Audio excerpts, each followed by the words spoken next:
Amém.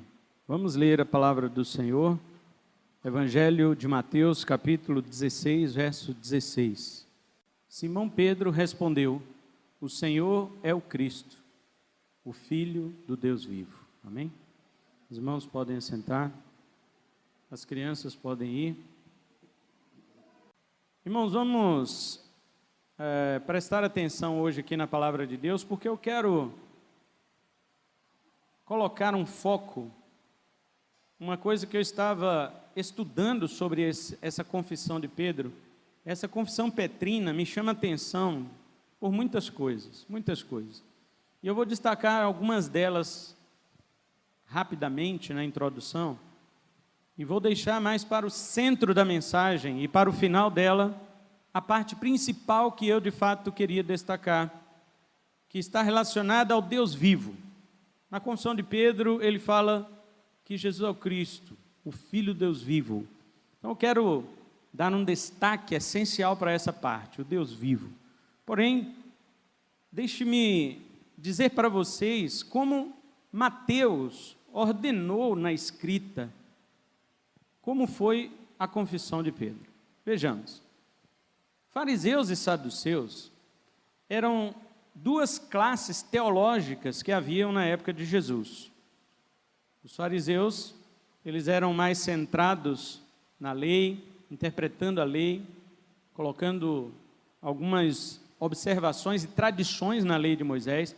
Eles acreditavam no Pentateuco, nos Salmos, nos livros proféticos, acreditavam em anjos, espíritos e ressurreição dos mortos. Mas os saduceus só acreditavam no Pentateuco, na Torá, só nos 5 livros. Tanto que quando Jesus debate com os saduceus, em Mateus 22, Jesus não usa argumento fora do Pentateuco.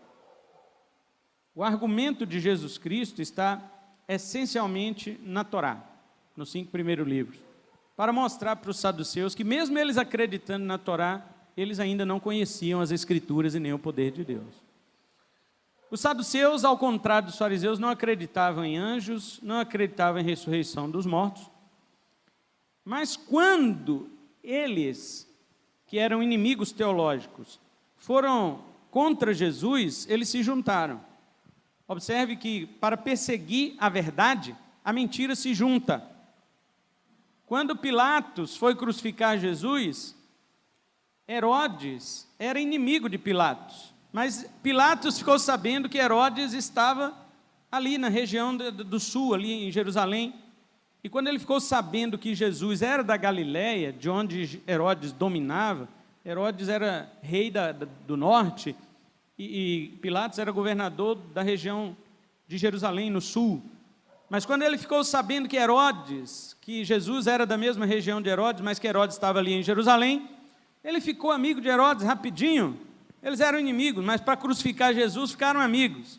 Aí um ficou empurrando Jesus para o outro, sabe? Pilatos manda para Herodes manda para Pilatos de novo. Mesma coisa os saduceus e fariseus, eles não se encaravam, eles não gostavam do outro porque criam diferentemente no Velho Testamento. Mas na hora de acusar Jesus, na hora de tentar Jesus, eles se juntam. Veja como é que é o erro e a mentira. Hoje chegou 2 testemunhas de Jeová lá em casa, e eu quase falei assim, não venham, mas elas falaram, estamos aqui para falar da Bíblia. Eu falei, olha, eu já sou evangélico, certo? Não falei que sou pastor, eu já sou evangélico. Não, mas nós queremos falar assim mesmo. Eu falei, a senhora que sabe. Tá. Aí ela começou a conversar, você sabe, né, que está acontecendo muito terremoto, guerra. Sim, isso é o princípio das dores. Ela, é isso mesmo. Eu falei, da profecia de Jesus? Ela falou, é isso, sobre a profecia que eu quero falar. Eu falei, eu não quero falar sobre o princípio das dores, eu quero falar sobre o fim das dores. Ela, como assim? Eu falei, Jesus falou que terremoto, guerra, essas coisas é o princípio. Mas no fim, viriam falsos cristos, falsos profetas, falsos pregadores da palavra como a senhora.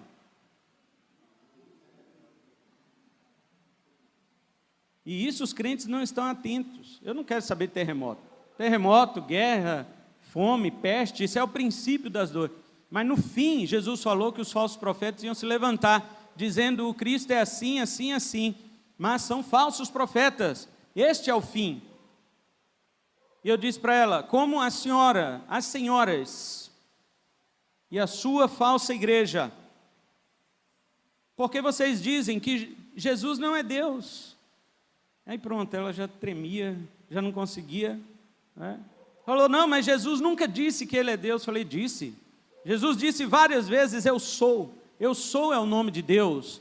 E Ele disse uma coisa, minha senhora, e preste atenção no que Ele disse em João 8:24, se vós não crerdes que eu sou, que é o nome de Deus, morrereis nos vossos pecados.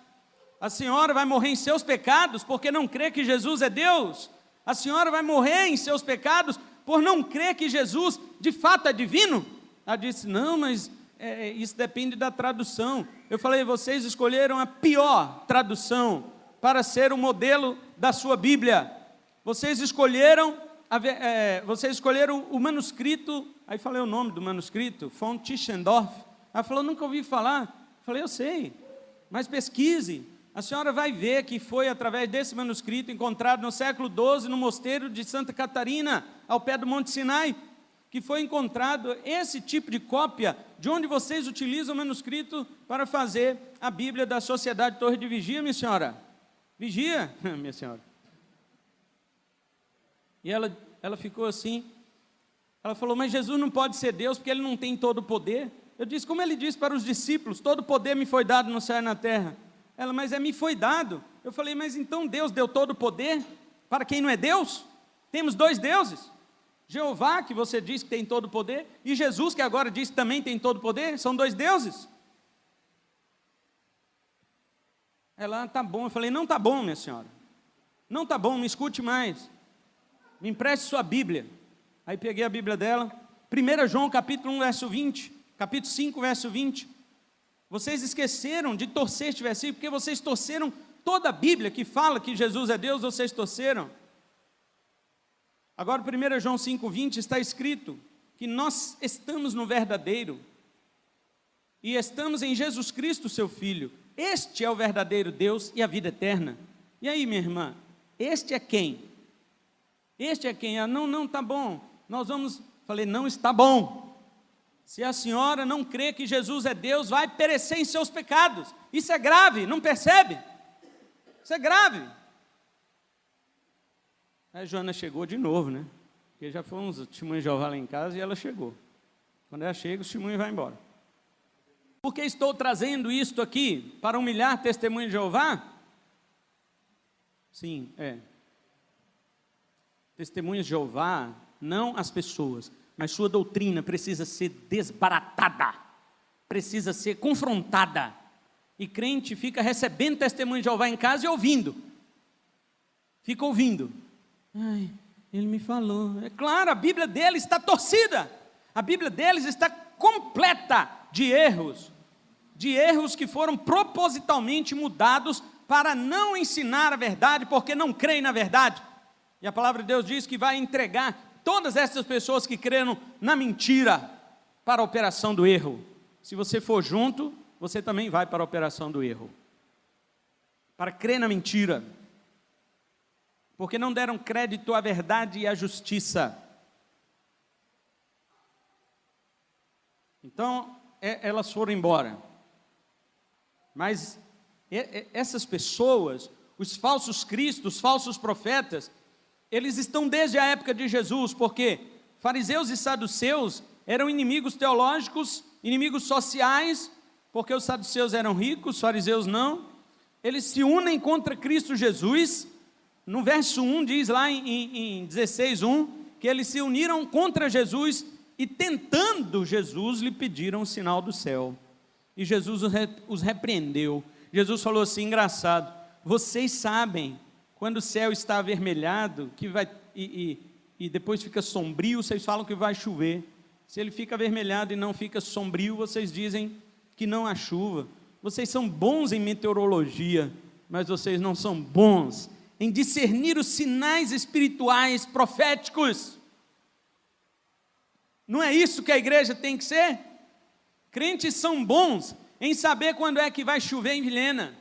Crentes são bons quando é que vai fazer frio em Vilhena. Mas crentes são péssimos para saber os sinais espirituais e proféticos do fim. porque fica olhando, ai, rumores de guerra, você viu a violência, aconteceu um terremoto, um dragão saiu voando, pousou no pé de árvore, ele fez não sei o que, todo mundo fica assustado com isto, mas o anticristo está chegando na cara da igreja e ninguém vê.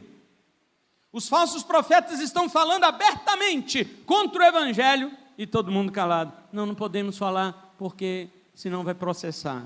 Hoje tem que estar tudo politicamente correto. Não deixa, gente. Ela virou para mim e falou isto. Ela diz, mas cada um interpreta. Eu falei, não, senhora. A Bíblia só tem uma interpretação. Se você tem uma e eu tenho outra, quem é que está certo? Se é justo que cada um tenha uma interpretação da Bíblia, quem está certo? E eles andam com uma pessoa mais velha e outra mais nova para ir aprendendo. Então a mais velha tentou falar do material crítico, né? Que são os textos, os manuscritos, de onde eles fazem um aparato crítico. E eu disse para ela, vocês escolheram o pior material, o pior manuscrito que foi encontrado, o menos confiável, que é de fonte Tischendorf. E ela falou, nunca ouvi falar. Eu falei, eu sei, minha senhora, que a senhora nunca ouviu falar, mas pode pesquisar, e vocês vão ver, onde é que está baseada a escrita da Bíblia de vocês. Vocês são herdeiros do herege chamado Ário, que no século IV, ele dizia a mesma coisa que vocês falam hoje, que Jesus não é Deus. Ele foi combatido pelos pais da igreja e foi decretado no concílio de Nicéia, no ano 325 depois de Cristo, que ele, Ário, era um herege e foi expulso da igreja. E vocês vêm com a mesma mensagem daquele homem. Então, se calaram e se foram. Mas vejam, olha o que Jesus fala, e isso tem tudo a ver com o que nós vamos dizer aqui agora nessa introdução. Jesus diz para eles assim, vocês estão pedindo sinais para mim? Vocês estão pedindo sinais? Eu vou virar minhas costas para vocês. Verso 2 e 3. Não deixarei sinal nenhum para vocês, talvez exceto o sinal de Jonas. Por quê? Porque vocês são uma geração adúltera e perversa.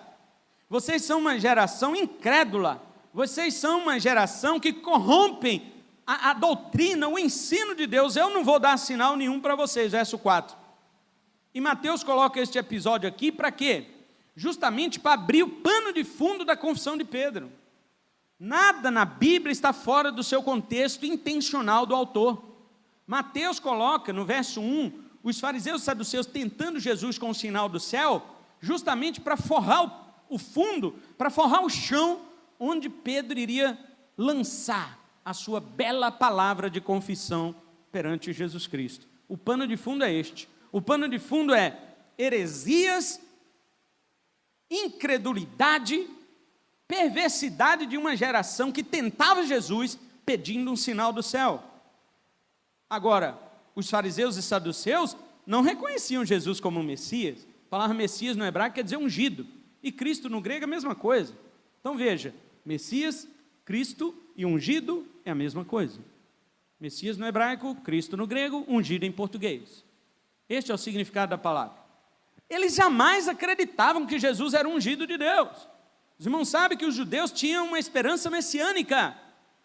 Eles achavam que o Messias viria com toda pompa, com todo poder, para tomar o império de Roma e devolver ao trono de Davi.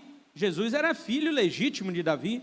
Jesus tinha sangue azul, porque ele era da tribo de Judá e descendente da linhagem real de Davi.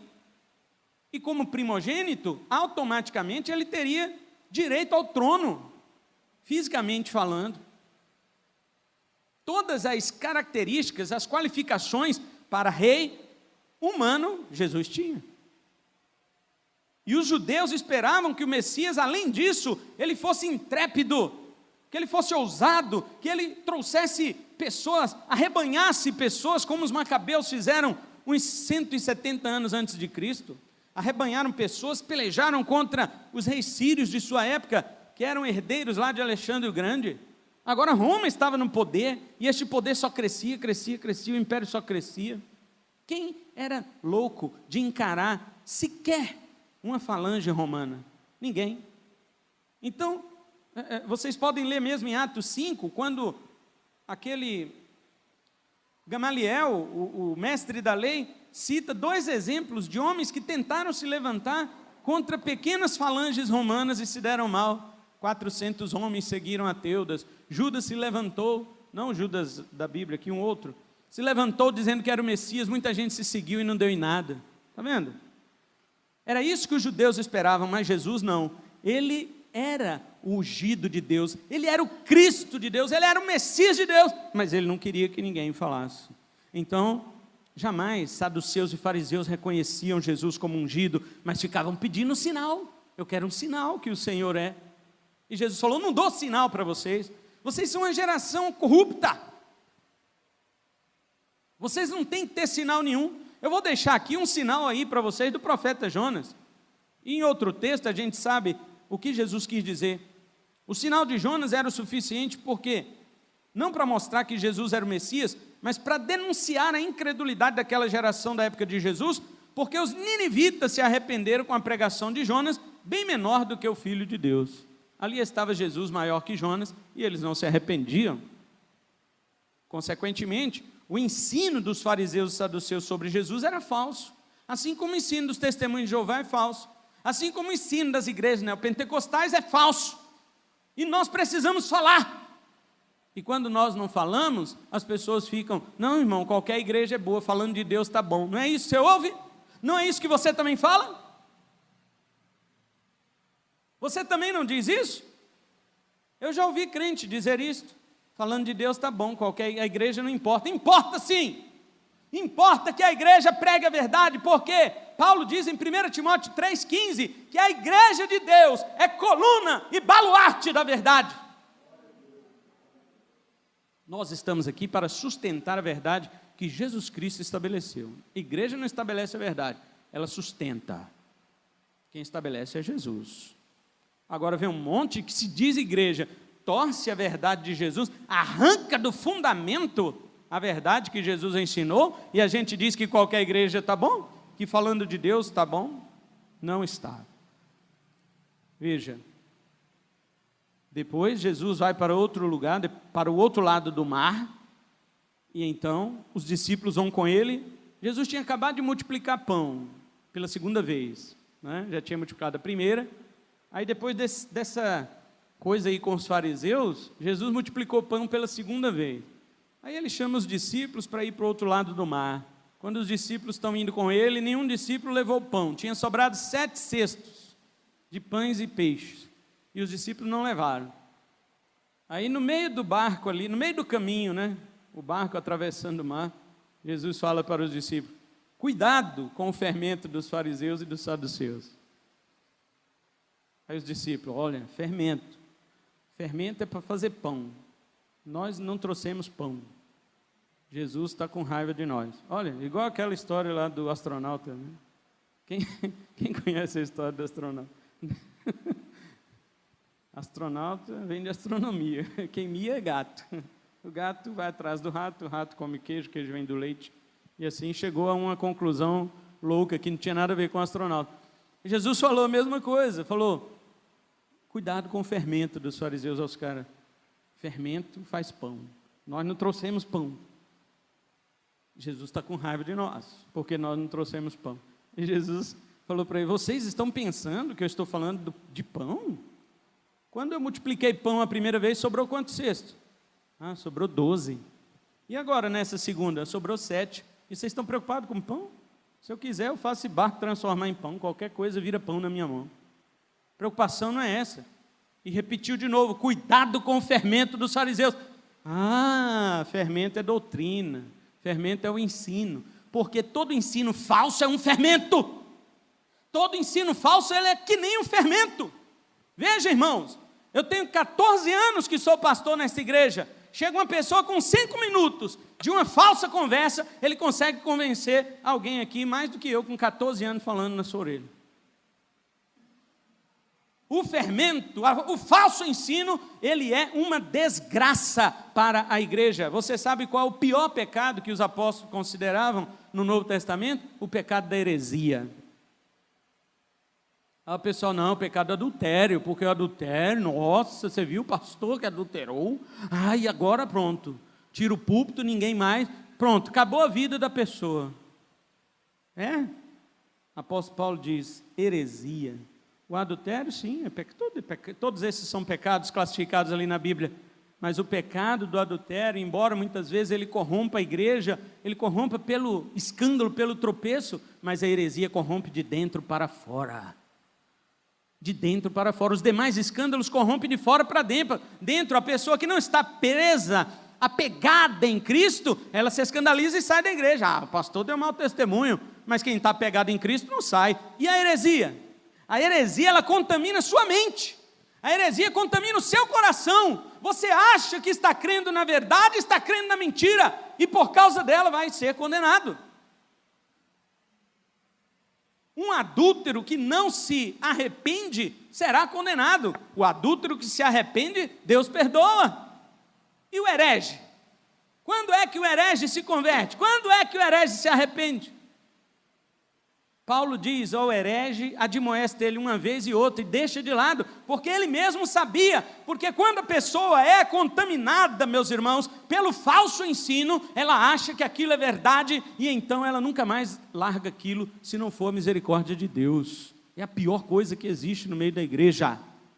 Eu lembro de uma pessoa aqui da nossa igreja, anos e anos e anos e anos, na nossa igreja, saiu um dia, foi para uma determinada seita, chegou lá, nem sei se batizou, mas disse que ia batizar, e depois queria debater comigo, uma semana que estava na seita, queria debater comigo, sobre as questões que lá diz que aqui está errado. Falei, meu Deus, vai tirar as fraldas, rapaz? Pelo amor de Deus. Veja como é o fermento. Você está aqui 14 anos, eu estou dizendo só da minha gestão pastoral. Você está aqui 14 anos ouvindo. Chega um outro e fala uma outra coisa. Isso é verdade. Vê como é as coisas? Um segundo que o fermento cai, ele contamina toda a massa.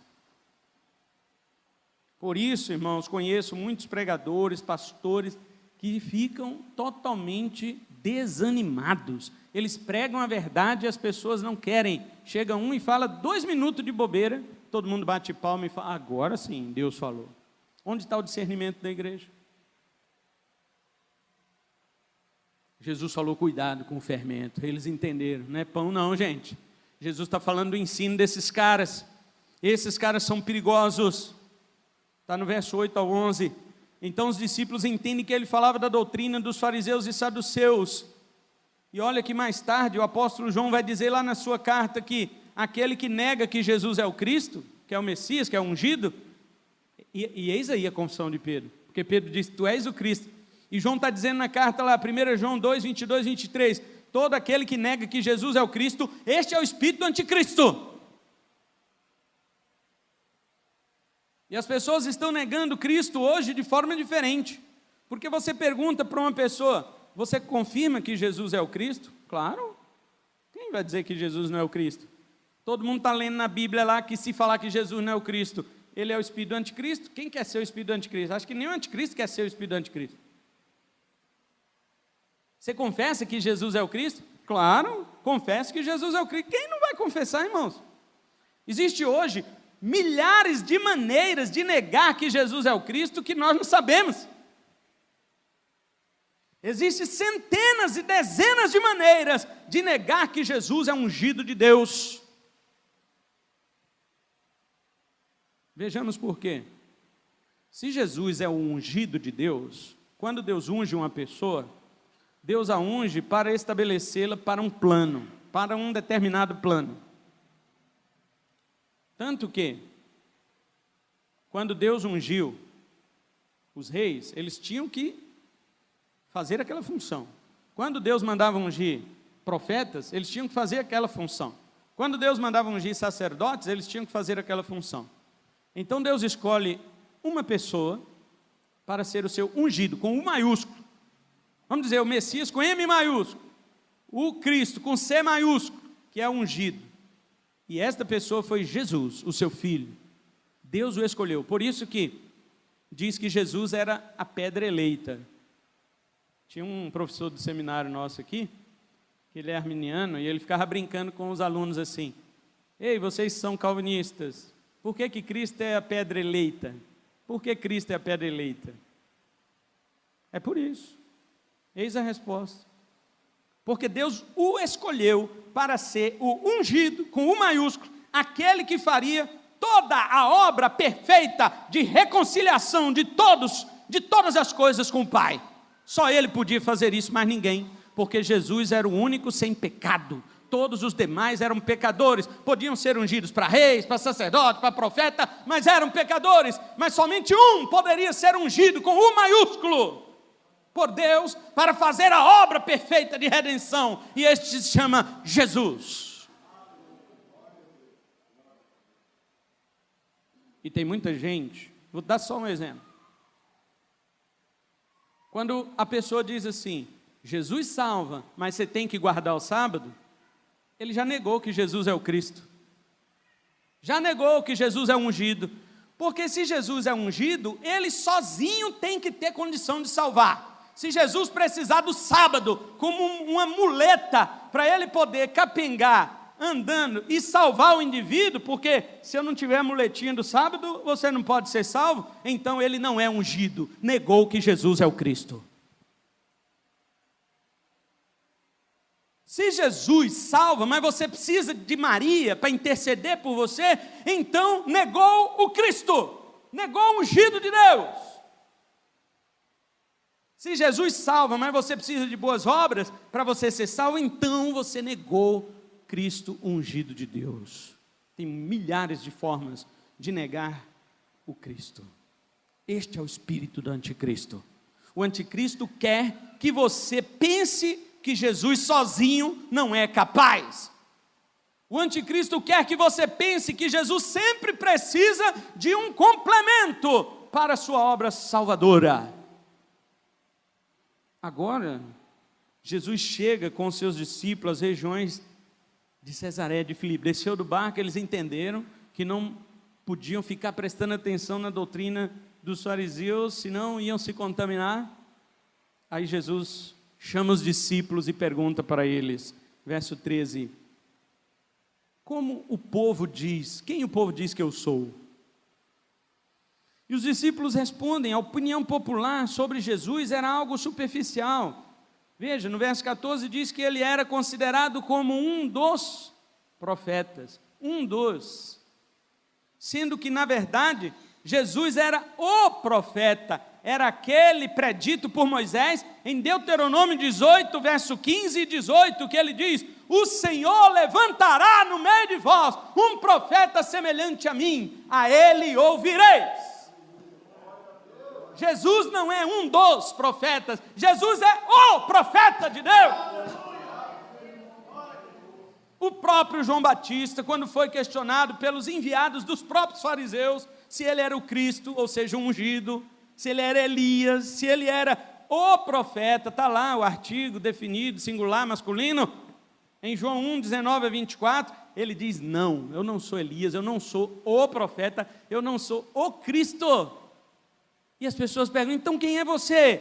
Ele falou: eu sou a voz do que clama no deserto, preparai o caminho do Senhor e endireitai as vossas veredas, para receberem o Filho de Deus. Agora, Jesus fala: tudo bem, eles falam que eu sou um dos profetas, e vocês?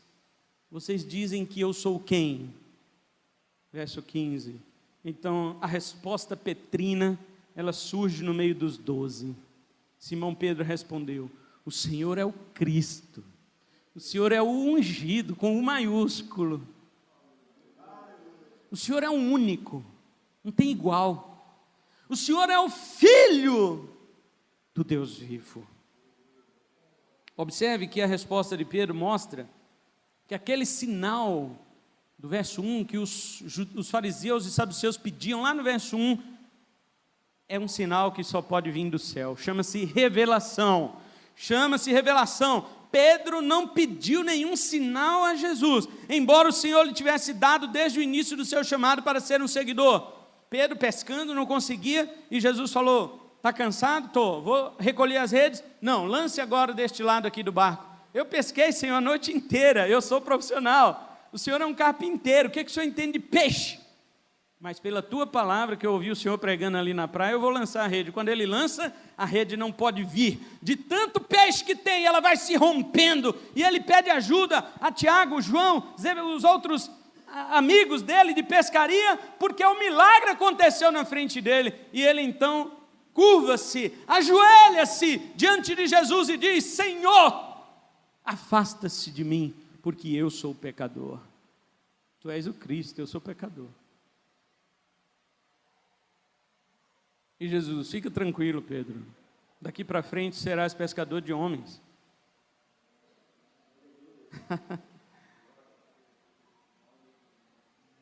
E então, Jesus deu sinal para este homem, embora ele não houvesse pedido, mas o sinal aqui, que acontece é que Jesus é maior do que Jonas. Jesus é maior que todos os profetas. Todos os profetas, tirando Elias, que eles falaram ali, eu acho que Jesus é Elias e tal, tirando Elias, todos os profetas que eles falavam que Jesus era, haviam morrido, estavam mortos, mas Pedro faz uma declaração de vida: Jesus é o Filho do Deus vivo.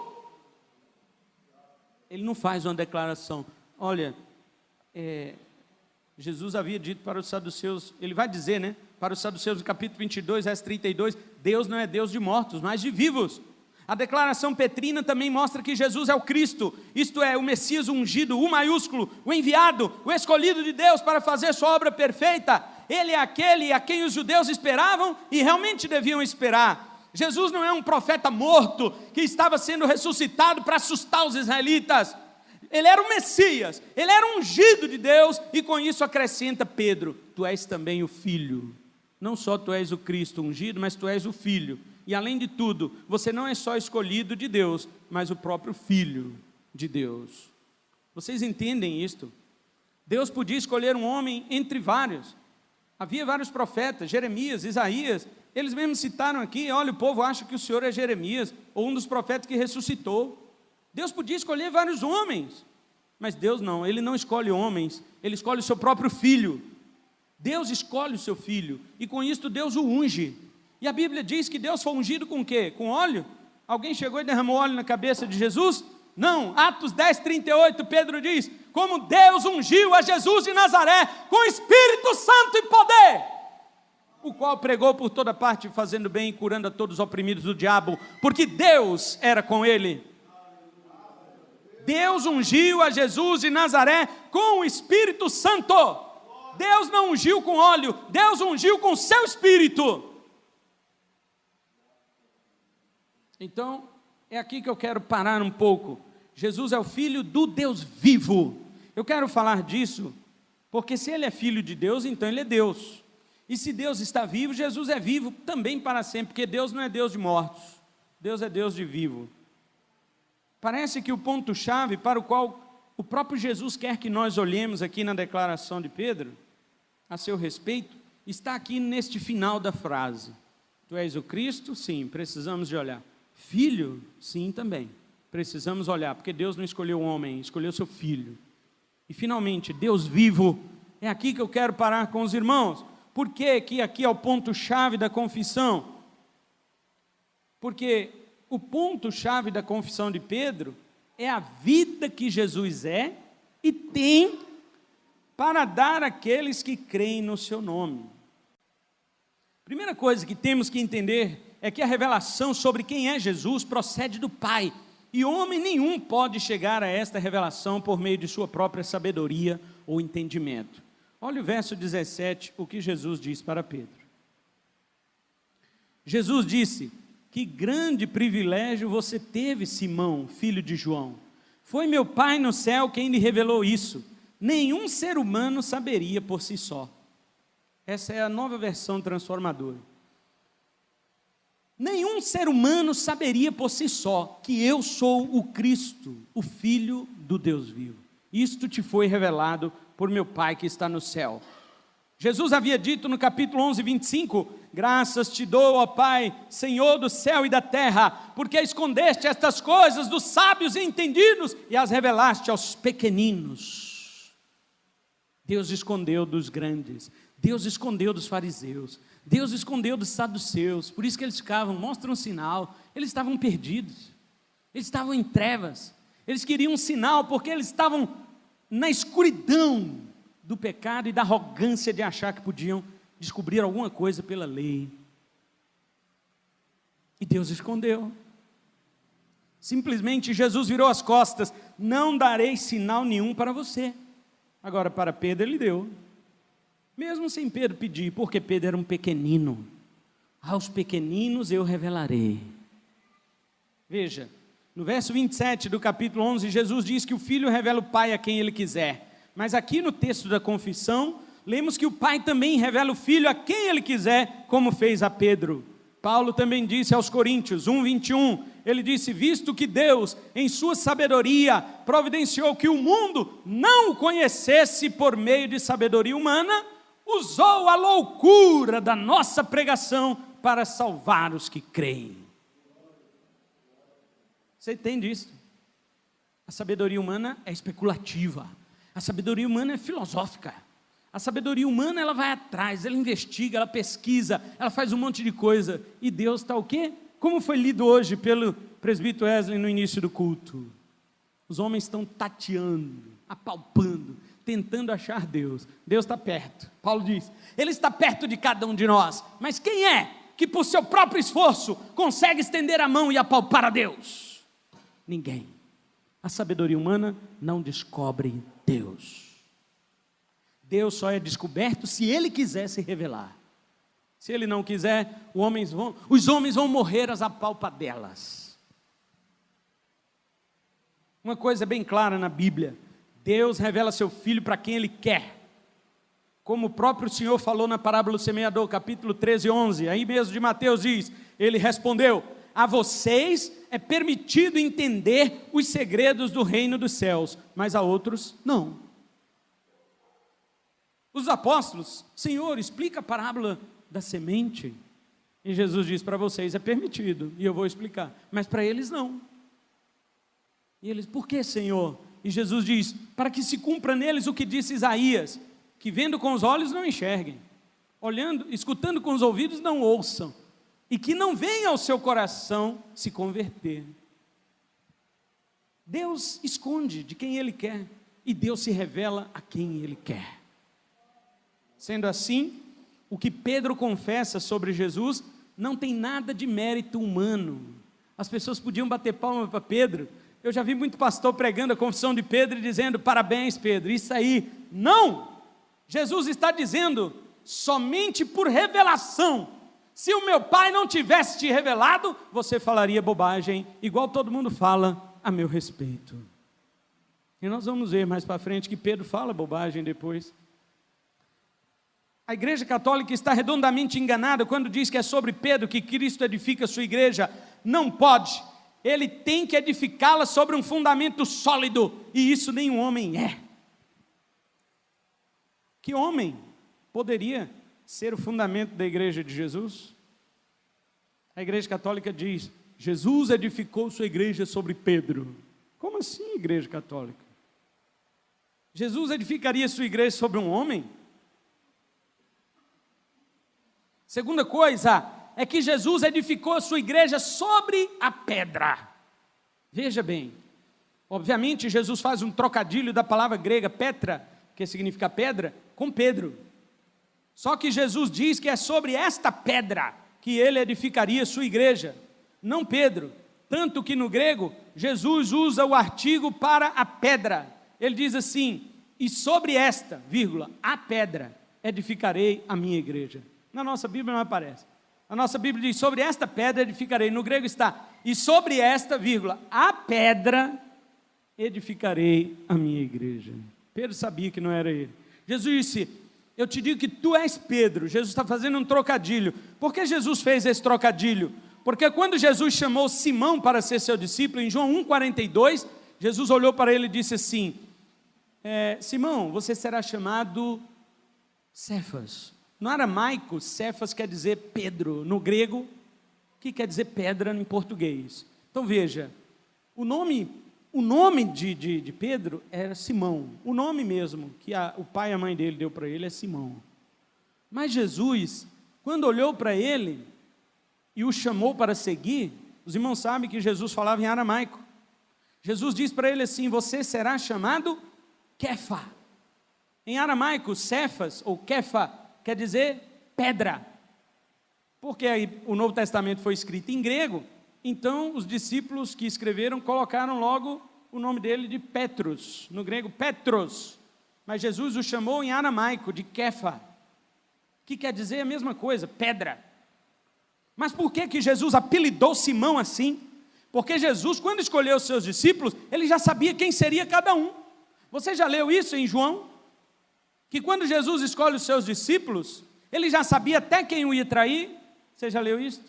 Jesus sabia, Jesus não confiava neles, porque sabia até quem o ia trair. Está escrito isso em João 2. E quando Jesus escolhe Pedro, quando Jesus escolhe Simão para ser o seu discípulo, ele diz: você será chamado Pedro, que quer dizer pedra. Por quê? Porque Jesus não falou na hora, mas ele já sabia. Eu sei que é para você que o meu Pai vai revelar que eu sou a pedra, que eu sou o Cristo, que eu sou o Filho do Deus vivo. É por isto. Então mais para frente Jesus faz o trocadilho. Não falei que você ia ser chamado de Pedro? E sobre esta pedra que você falou agora, esta pedra que você falou que eu sou o Cristo, Filho do Deus vivo, eu construirei, eu edificarei a minha igreja. Agora Jesus diz, qual é a principal característica de sua igreja? Verso 18, ele fala, preste atenção agora. Aqui está um erro grave dos leitores e pregadores da Bíblia. Jesus diz, as portas do inferno não prevalecerão contra ela. Verso 18, Jesus está dizendo que Pedro falou uma coisa que passa despercebido por todas as pessoas, que por ser Jesus o Filho de Deus que é vivo, então as portas da morte não podem prevalecer contra o seu povo, sobre aqueles que o Pai lhe deu em João 6, 38, 39, 44.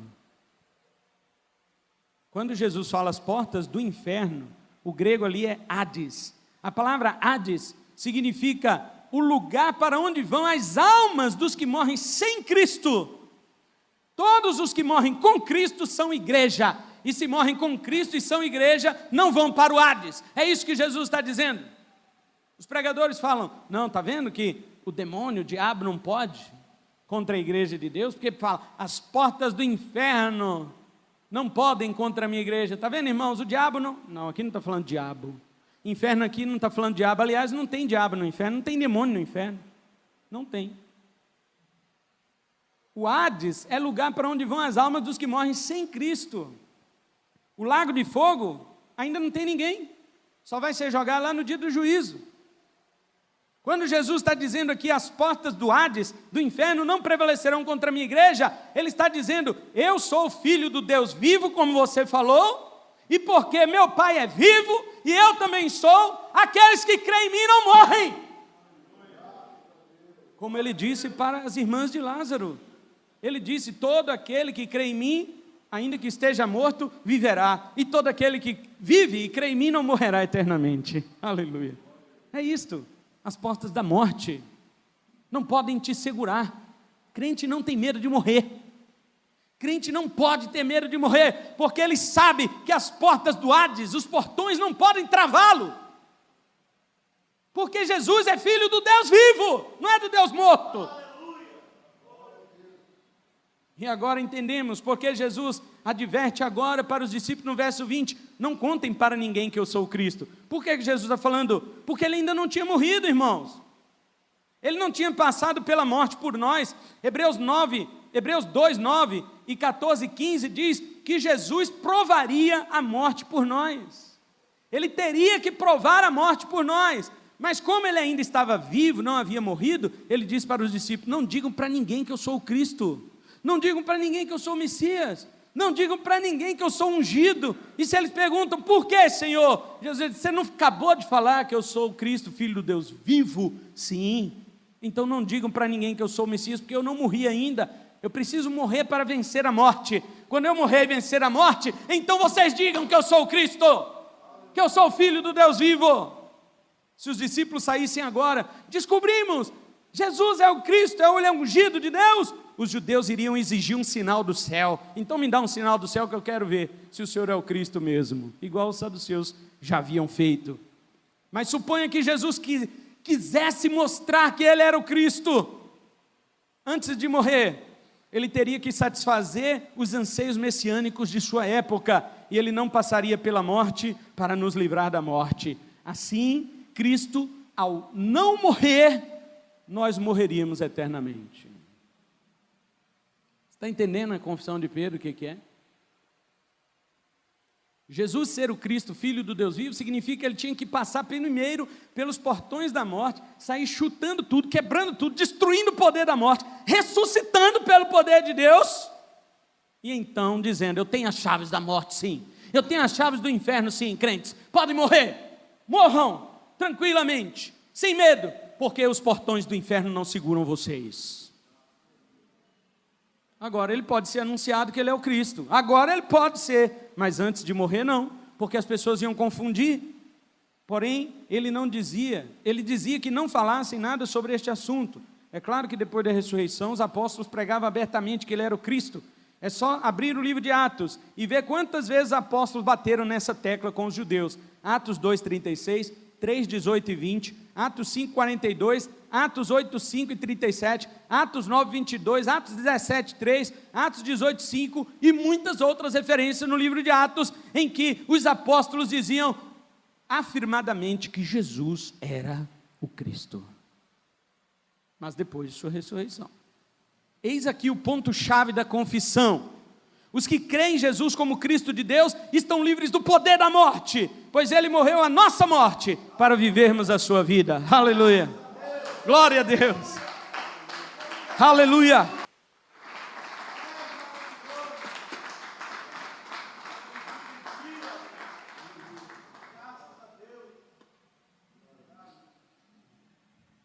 Veja, no verso 21, Jesus diz para os discípulos: eu devo padecer nas mãos dos principais líderes do povo, né? Não foi isso? Que história linda! Jesus o Cristo, Filho de Deus vivo. Ele é vivo, é o Messias. Agora ele diz para os discípulos: gente, eu tenho que ir para Jerusalém, padecer na mão dos líderes do povo. O mesmo Pedro que havia recebido uma revelação da parte de Deus o Pai, agora tenta falar pela sabedoria humana. Olha o que Pedro diz para Jesus. Pedro troca a revelação divina pelo pensamento humano. Ele diz assim, Pedro chamou de lado, verso 22, e começou a repreendê-lo por dizer tais coisas. E ele disse: jamais, Senhor, jamais, isso nunca lhe acontecerá. Espera aí, Pedro, você não acabou de dizer que eu sou o Cristo, Filho do Deus vivo? Sim, sim. Você está com medo que eu morra? Meu Pai é vivo. Meu Pai vive, você está com medo que eu morra? Espera aí, isso não é a revelação do meu Pai. Meu Pai me enviou para morrer. E se você não quer que eu morra, você está cogitando as coisas de Satanás. Os irmãos me acham duro quando eu prego. Vocês não ouviram Jesus pregar? Eu também não, mas a Bíblia diz como ele falava. Quando Jesus escutou, disse: como é que é, Pedro? Não, Senhor, jamais isso aí vai te acontecer. Pedro, você não falou que eu sou o Filho do Deus vivo? Sim, tu és. Então por que você está com medo de eu morrer? Não, o Senhor não pode morrer. Para trás de mim, Satanás.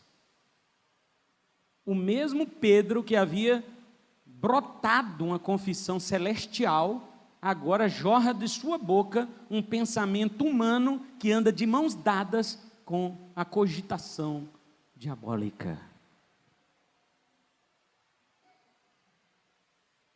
A mente humana não consegue compreender que o Evangelho passa pela cruz. Paulo diz, 1 Coríntios 1:23, assim quando pregamos que o Cristo foi crucificado, os judeus se ofendem e os gentios dizem que é tolice. Pedro era judeu e ficou ofendido quando Jesus falou o modo que deveria padecer. Sim, a cruz é loucura para o homem em seu entendimento natural, não transformado pelo Espírito Santo. 1 Coríntios 1,18, a mensagem da cruz é loucura para os que se encaminham para a destruição, mas para nós que estamos sendo salvos, ela é o poder de Deus. Jesus estava dizendo a Pedro, em outras palavras, quando repreendeu: Pedro, eu não acabei de dizer que as portas da morte não prevalecerão contra os meus seguidores? Para que ela não tenha como detê-los, eu devo passar pelos seus portões e retirar essa autoridade dela. Eu preciso morrer, e pela minha morte eu vencerei a morte, e tirarei o poder dela. Se Jesus não morresse, ele quer dizer a Pedro, ou se morresse e não ressuscitasse, então os portões da morte teriam como prender a sua igreja. Isto é algo que Satanás não concebe, é algo que a mente humana não pode entender. O autor aos Hebreus entendeu, e ele disse em 2,14, para que pela morte aniquilasse o que tinha o império da morte, isto é, o diabo. Pela morte, Jesus aniquilou o que tinha o poder da morte, para que as portas da morte não prevalecessem sobre a igreja de Jesus. Ele mesmo tinha que ir lá, passar por ela, arrancar seu poder. Veja que, se antes Pedro tinha dito uma palavra revelada pelo Pai, que servia de pedra fundamental para toda a igreja, agora ele diz uma palavra proferida pela mentalidade humana, parceira de Satanás, que serve não de fundamento, mas de tropeço para a fé. Jesus diz: para trás de mim, Satanás, porque serve-me de pedra de tropeço. Antes Jesus falou o quê? Sobre esta pedra edificarei a minha igreja. Agora ele diz: tu és pedra de tropeço. A revelação do Pai de que Jesus é Cristo, Filho dele, vivo, é pedra fundamental. Mas querer ganhar a sua vida, não quero morrer não, eu quero preservar a minha vida, isso é pedra de tropeço. É ou não é? Olha o verso 24 e 25. O que Jesus finaliza dizendo para os seus discípulos: então disse a seus discípulos: se alguém quer ser meu seguidor, negue-se a si mesmo, tome sua cruz e siga-me. Se alguém estiver preocupado com a morte, com os poderes do Hades, não é um verdadeiro cristão, não faz parte da verdadeira igreja do Senhor.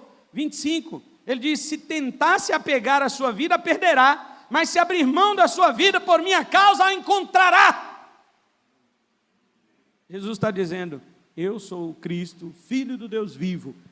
Eu não morro, ainda que eu morra, eu venço todos os portões da morte, eu ressuscito e dou autoridade à minha igreja para ela não ser detida pela morte. Portanto, minha igreja não tem medo de morrer. Minha igreja sabe o que significa tomar a cruz e me seguir. Minha igreja sabe que para seguir a mim, ela precisa renunciar à sua própria vida.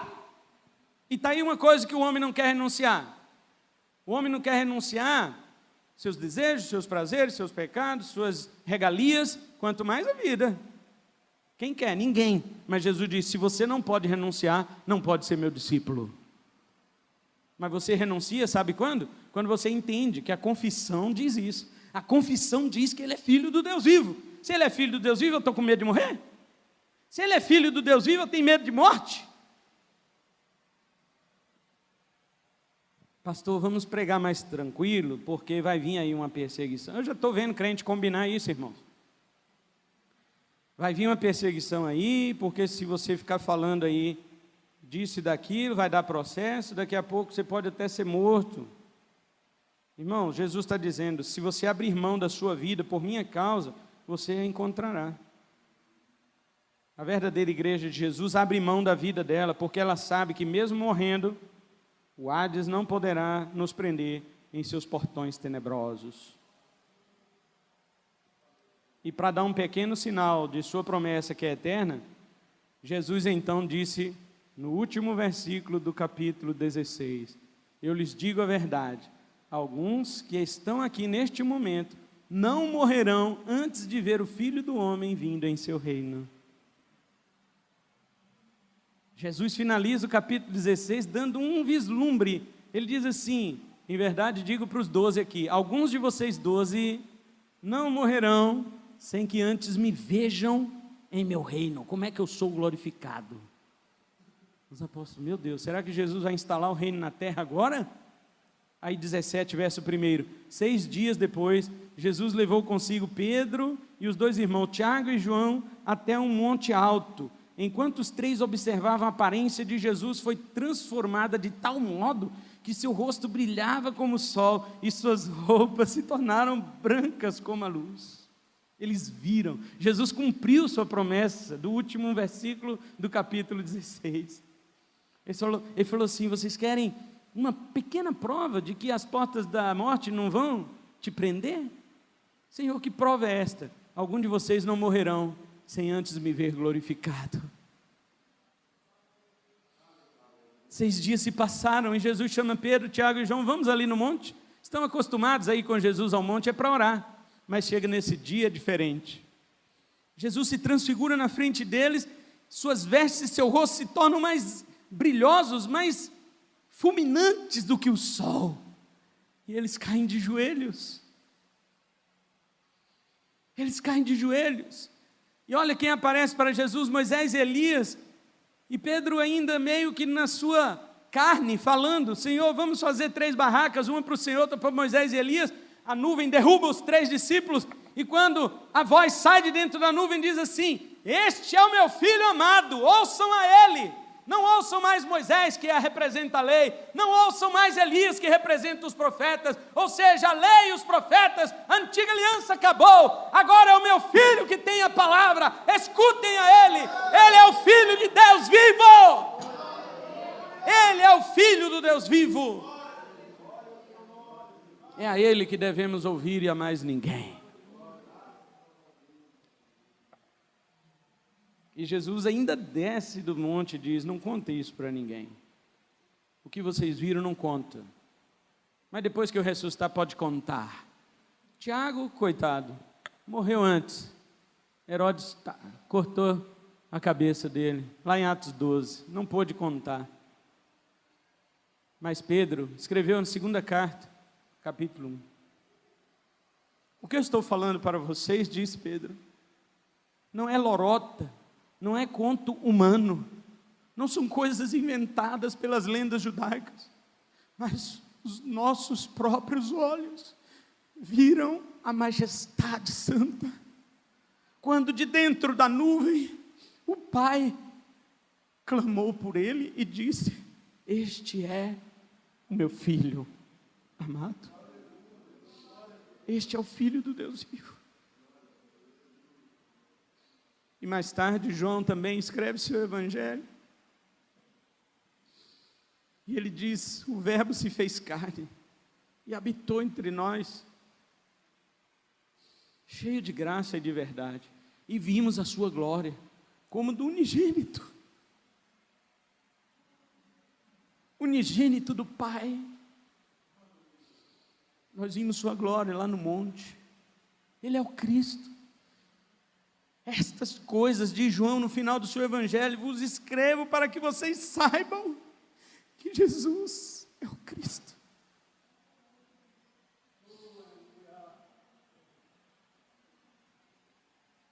Você percebe o poder da confissão?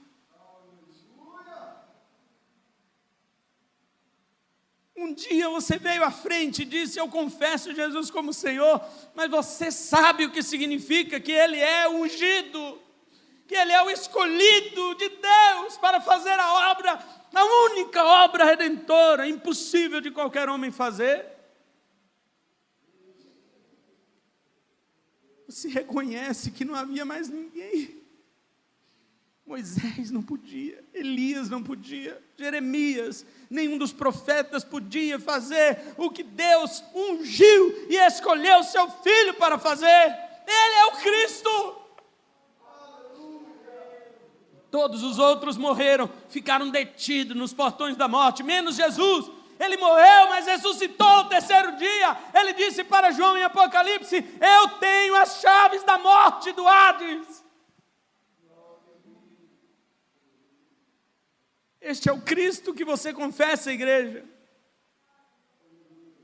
Ou você tem ainda outra muleta? Você ainda se apega em alguma outra coisa além dele para a sua salvação?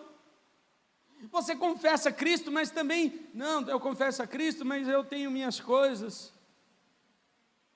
Onde está a singularidade dele? Onde está Cristo unicamente? Ele somente é o Filho do Deus vivo.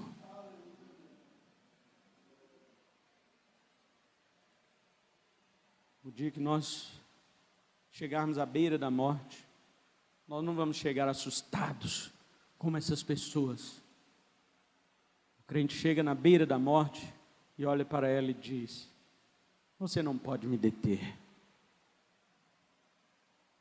De um portão tenebroso e horroroso, você se tornou em um transporte para a glória. Jesus transformou aquele portão esquisito do cemitério em um ônibus, em uma nave que te leva para o céu, que te leva para o paraíso, que te leva para contemplar a face daquele que te salvou. A morte perdeu seu poder.